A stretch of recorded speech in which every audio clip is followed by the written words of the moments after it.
Shalom family, shalom. So we're going to make a little video here, talk to you a little while about a topic that a lot of people fail to practice. Even though it's in the Holy Bible to do so, but a lot of people don't really consider fasting. The Holy Bible talks about fasting, talks about the dietary laws, talks about intermittent fasting, where you go for a length of hours before you have something to eat.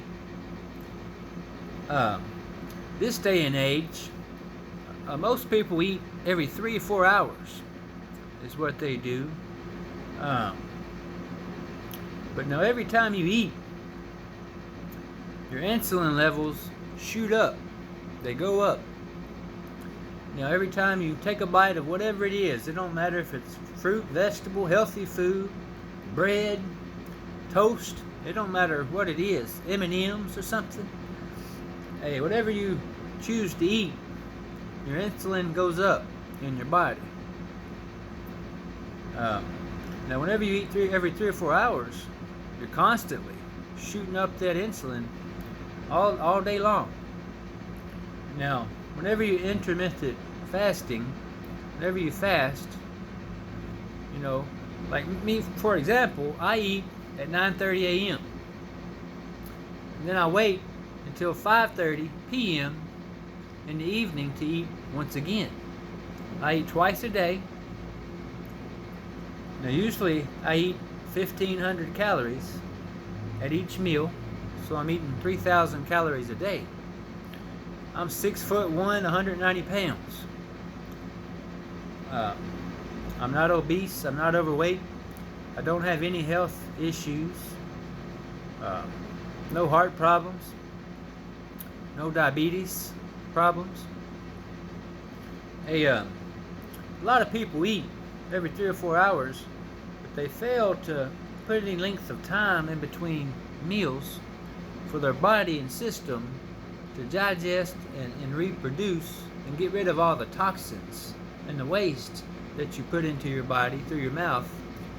Instead, you're constantly packing in more and more toxins and more waste all of the time without giving your body enough time to expel what it don't need and keep and retain what it does need for good health. Now, the Bible talks a lot about fasting. Also, something else is, there's a lot of foods in that Bible. They have dietary laws. What are some of the foods that they ate in biblical days? Well, the Bible talks a lot about fish. Fish talks a lot about eating fish that has scales and fins. If it don't have scales or fins, it's unclean. It's not healthy for you. Now, the fish, the shrimp, talks about the shrimp and the shellfish not being healthy for you, not good for your body. Now, the fish with the scales and the fins has a lot of omega fatty acids, a lot of good proteins that your body needs. Now, fish is one thing that they ate back in those biblical days. They also ate bread. They ate lemons. They ate olives. They ate honey. There's a lot of foods that we still have today that they were eating on back in the biblical days. Back in the biblical days, they did not eat every 3 or 4 hours. They didn't do that. They fasted and put some length of time in between their meals, spaced out their meals throughout the days for good health. Now, back in biblical days, there was no such thing as an obesity epidemic. There was no such thing as Domino's Pizza, no Burger King, no McDonald's. Hey, they were healthy, trim, lean muscles. Hey, they didn't have a lot of flab on their bodies. They didn't have double chins and all that kind of thing. They didn't have a big belly that hung way over the waistline or something like that. that they didn't have, that was unheard of. Hey, they were in good shape. But they also ate healthy, and they fasted.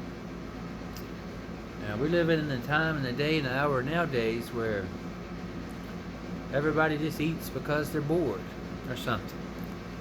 We only supposed to eat when we're hungry, and we're supposed to space several hours, 7, 8 hours, 9, 10 hours in between meals. Now, I promise you will not starve to death. In fact, the human body can last for upwards of 30 days. That's 1 month without any food whatsoever at all. You're supposed to put some hours in between your meal times, in between feedings, and giving your body nutrition. Now the pig does not chew the cud, so it's unclean to you. Now the cow chews the cud. It's clean. Now there's a lot of things here at play, are reasons for our poor health in this day and hour that we live in. Hey, let's do some fasting, eat a little more healthier, and put some time in between our feedings. Shalom, family. Shalom.